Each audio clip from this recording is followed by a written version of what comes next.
आनन्दकरं प्रसन्नं ज्ञानैश्वरूपं निजबोधयुक्तं योगीन्द्रनित्यं भवरोगवैद्यं श्रीमद्गुरुं नित्यमहं नमामि। ओंकारं बिन्दुसंयुक्तं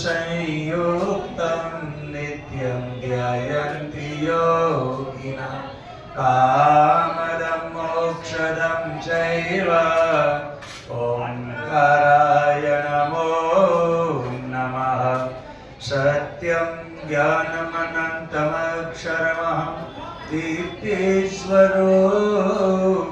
गुरुं पूर्णानन्दमभेदमव्ययमजं शान्तं स्वयं निर्गुणं सर्वधर्मपारसारममलं सर्वात्मकं सर्वगं वन्दे द्वैतमखण्डदोषरहितं दिक्कालसंवर्जितं कायेन वाचा मनसेन्द्रियैर्वा बुद्ध्यात्मना वा प्रकृतिर्स्वभावात् करोमि यद्यत् सकलं परस्मै नारायणायेति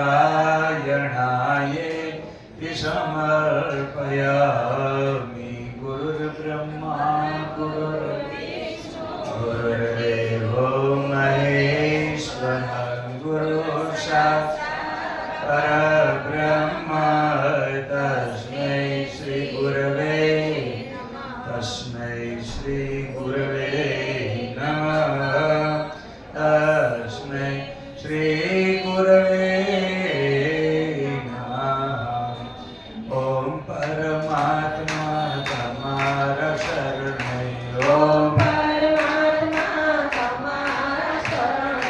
तमारा शरणे सद्गुरु शरणो तमारा शरणे सद्गुरु शरणे। ओम परमात्मा तमारा शरणे। ओम परमात्मा तमारा शरणे सद्गुरुदेव। प्रिय सज्जनो, આજે આપણો 7મો દિવસ છે। પરીક્ષિત રાજાને 7મા દિવસે તક્ષક નાગ કરડવાનો હતો। આજે પરીક્ષિત રાજાને 7મો તક્ષક નાગ। બેનો અવાજ બંધ કરો। આમ તો બોલા થોડું બોલ પાપ્યને લાગશે, બીજું શું।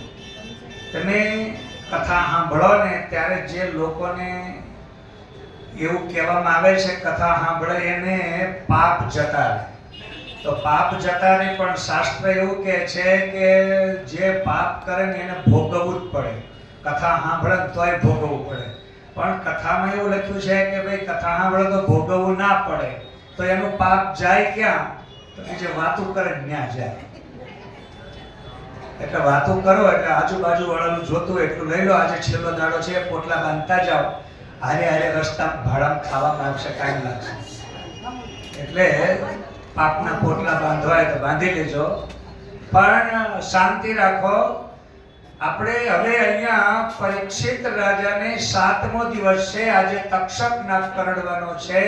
શ્રીંગી ઋષિ આપેલા શ્રાપ પ્રમાણે એને હવે અવશ્ય અહીંયા યાદ રાખજો, આખી કથા પરીક્ષિતે સાંભળી છતાં પણ તક્ષક કરડવા તો આવે ને આવે, પણ એ કથાના માધ્યમથી આપણે અહીંયા મોત સુધારવાનું છે। આપણા બધાયના માથે તાર માથે નગાર વાગે મોત ના રે, તાર અરે નથી એક ઘડીનો નિર્ધાર તોય જાણ્યા નહીં જગદીશને રે।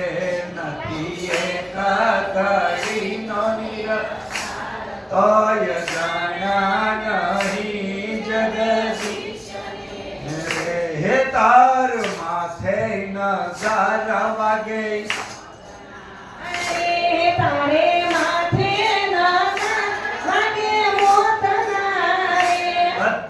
માથે મોતના નગારા વાગી રહ્યા છે. આપણે બધાય આમ હોય બાપા હમણે મરજો આમ બીક લાગી રહી છે, પણ છતાંય એક આશ્ચર્ય જગતની અંદર છે કે માણસને માથે મોત છે છતાં પણ ભગવાન યાદ આવતા નથી. એટલે એક કવિએ કીધું છે, દો બાતન કો ભૂલ મત જો ચાહત કલ્યાણ, નારાયણ એક મોત કો દૂજો શ્રી ભગવાન.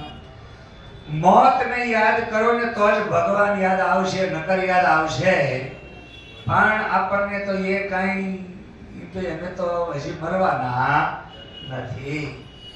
આવી બધી જે કાંઈ આપણી અંદર છે ને એ હવે આ ભાગવતનું અંતિમ ચરણ આવી રહ્યું છે. ભગવાન કૃષ્ણએ કંસને માર્યો, અહંકારને માર્યો, અને હવે તમે અહંકારને માર્યા પછી ગૃહસ્થાશ્રમમાં જાઓ. ભગવાને લગ્ન કર્યા 8 પટરાણી સાથે. તો અષ્ટપટરાણી એ ભગવાનની રિદ્ધિ સિદ્ધિ છે. તો અષ્ટ સિદ્ધિ નવનિધિ કે દાતા ભગવાનની અષ્ટ સિદ્ધિ અષ્ટધા પ્રકૃતિ એમ શાસ્ત્રમાં એનો વિચાર કરવામાં આવ્યો છે. તો સમગ્ર સૃષ્ટિની રચના અષ્ટધા પ્રકૃતિ દ્વારા થઈ છે, અને એ અષ્ટ પ્રકૃતિ આપણા શરીરની સાથે સંકળાયેલી છે. તો પરમ પુરુષ પરમાત્મા અને પ્રકૃતિ આ બેના સંયોગથી જગત બન્યું છે. એટલે ઘણા લોકો એમ કે ભગવાન કૃષ્ણની 8 પટરાણી શું કામ? તો અષ્ટ પટરાણી એટલા માટે છે કે 8 પ્રકારની પ્રકૃતિ છે. એ અષ્ટ પ્રકૃતિ અષ્ટ ધાતુ તરીકે ઓળખાય છે. આપણા શરીરની અંદર હાડકા, માંસ, મજ્જા, પરુ આ બધું લઈ અને 8 પ્રકારની પ્રકૃતિ ગણાય છે. તો શરીરની અષ્ટધા પ્રકૃતિ એમાં વાળ પણ આવી જાય. કહેવાનો મતલબ કે આપણે આવી રીતે આ શરીર સાથે સંકળાયેલા છીએ. એટલે ઘણા લોકો શું કે ખબર ભગવાનને 8 હતી તો આપણે 2 તો રાખો, પણ અહીંયા આધ્યાત્મિક અર્થ સાથે આપણા શાસ્ત્રની સંસ્કૃતિ, આપણા જે કાંઈ આચાર વિચારના નિયમો છે એ નિયમ વિરુદ્ધ કથા હોઈ શકે નહીં.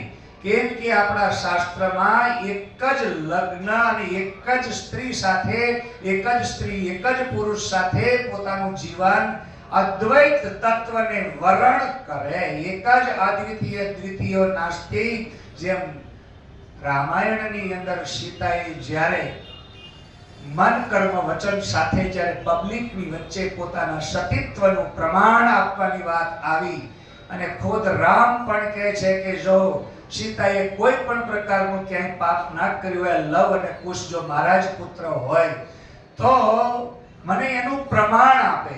તો સતી એ વખતે સીતા એટલું જ કહે છે કે જો પતિ જ મારી પાસે પ્રમાણ માંગતો હોય તો એની સામે મારા આ જીવનનું જે કાંઈ પણ પ્રમાણ આપવાનું હોય તો એક જ પ્રમાણ હોઈ શકે, અને એ સિવાય બીજું કોઈ પ્રમાણ હોતું નથી. એટલે એને તરત મન કર્મ વચનથી જો મેં રામ રાજીવ નેત્ર રઘુકુળ વંશ આ રામ સિવાય જો મેં બીજું કાંઈ પણ અંદર ચિંતન ના કર્યું હોય તો હે પૃથ્વી દેવી, હે ધરણી, તું મને તારા હૃદયની અંદર સમાવી દે, મને અંદર માગ આપી દે. એ જ વખતે યાદ રાખજો સતીના શબ્દના એ જ એક પ્રમાણ સાથે પૃથ્વી ફાટી અને સીતાજી જમીનમાં અમાઈ ગયા. આ સિવાય બીજું કોઈ પ્રમાણ, અને પ્રમાણ સાચું લોકો સ્વીકારે ત્યારે સીતા હોતી નથી. એમ દુનિયામાં ઘણાય બહેનો પોતાનું પ્રમાણ આપી અને આત્મહત્યા કરે છે ત્યારે ઘણા લોકોની જાય પછી ડાપણ આવે કે બે આવી શંકા ના કરી હોત તો સારું હતું. એવી રીતે આ દુનિયામાં અનેક જગ્યાએ આવા આપણા બધાના કડવા અનુભવો છે. તો આ બધા અનુભવોની અંદર આપણે બધાએ એક માત્ર હવે અહીંયા પરીક્ષિત રાજાને જ્યારે અંતિમ સમય આવ્યો છે ત્યારે અષ્ટધા પ્રકૃતિ સાથે આ જીવનો એક યાદ રાખજો, અહીંયા લગ્ન એટલે કાયા.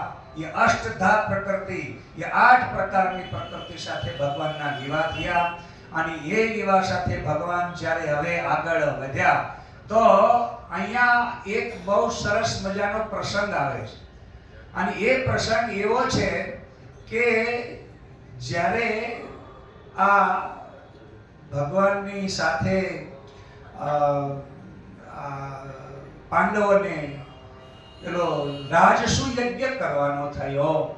હવે રાજસુ યજ્ઞ કરવાનો થયો તો રાજસુ યજ્ઞની અંદર એક એવો નિયમ છે કે જે નાના મોટા રજવાડા લઈને રાજાઓ રહેતા હોય ને એ બધા લોભ, લાલચ અને પોતાના સ્વાર્થ માટે, પોતે મોટા ભાત થવા માટે, પોતાના અહંકાર માટે બીજા બધા રજવાડાઓ ઉપર એ ચડાઈ કરે અને ચડાઈ કરીને લડાઈ ઝઘડો કરે અને બધાય દેશની પ્રજા એ લડાઈ ઝઘડામાં. હવે આપણે અહીંયા જ્યારે આ રીતે કરી રહ્યા છે ત્યારે રામ અને કૃષ્ણની વચ્ચે આટલો જ ફરક છે. તો રામ અને કૃષ્ણની વચ્ચે જ્યારે આટલો ફરક છે કે એમને અષ્ટદા પ્રકૃતિ, તો રામને પણ એક જ પત્ની સીતા છે. અને એ વખતે રામનો થોડોક આપણે પ્રસંગ રજૂ કરીએ છીએ. આપણે એક સબરી માતાનું પાત્ર ભજવવાનું છે. તો સબરી આવે છે અત્યારે, તમે પાછળ જોજો સબરી આવે છે. તમારે બધા થોડીક અત્યારે મજાક કરાવી. તો સબરી ભગવાન રામની ભક્તિ કરે છે. એને નવધા ભક્તિ કરી છે. રોજ નવા નવા ફૂલ લાવી રસ્તામાં પાથરે છે અને ભગવાન રામની રાહ જોવે છે. એટલે આપણે બધાએ થોડીક વાર એમાં એક ભજન ગાવાનું છે. સબરી ઘેરે રામ પધાર્યા, ઝૂંપડી મારી નાની રે, શું કરો મહેમાન, 14 ભુવન નાથ પધાર્યા, સબ મારી નાની રે, શું કરો મહેમાન. સબરી એટલી બધી ઉંમર લાયક થઈ ગઈ છે અને 40 વર્ષથી રાહ જોવે છે એના ગુરુના વચન ઉપર કે તારો રામ આવશે, રામ આવશે. એને રોજ રામ આવે એવી તો રોજ ફૂલ લાવે, રસ્તો શણગારે અને રોજ રામની રાહ જોવે. આમ મીટ માંડી માંડી જો કરે કે ક્યારે મારા રામ આવે, ક્યારે મારા રામ આવે. એમ કરતા કરતા દૂર દૂરથી ફૂલડા લાવે, ઋતુ પ્રમાણે ફળ વીણી લાવે અને શિયાળાનો સમય હતો બોરા વીણી લાવે. પણ બોર લાવે તાર કે હવે મારા રામને ખાટા લાગશે તો એટલે એક એક બોરને ચકાસી જાય, તપાસ કરતા જાય અને એ રીતે સબરી હવે આ એનું પાત્ર ભજવે છે. એના સહયોગી લોકો જે છે એ ભજન ગાશે. થોડુંક એને માઇક આપજો. બોલ સચ્ચિદાનંદ ભગવાન.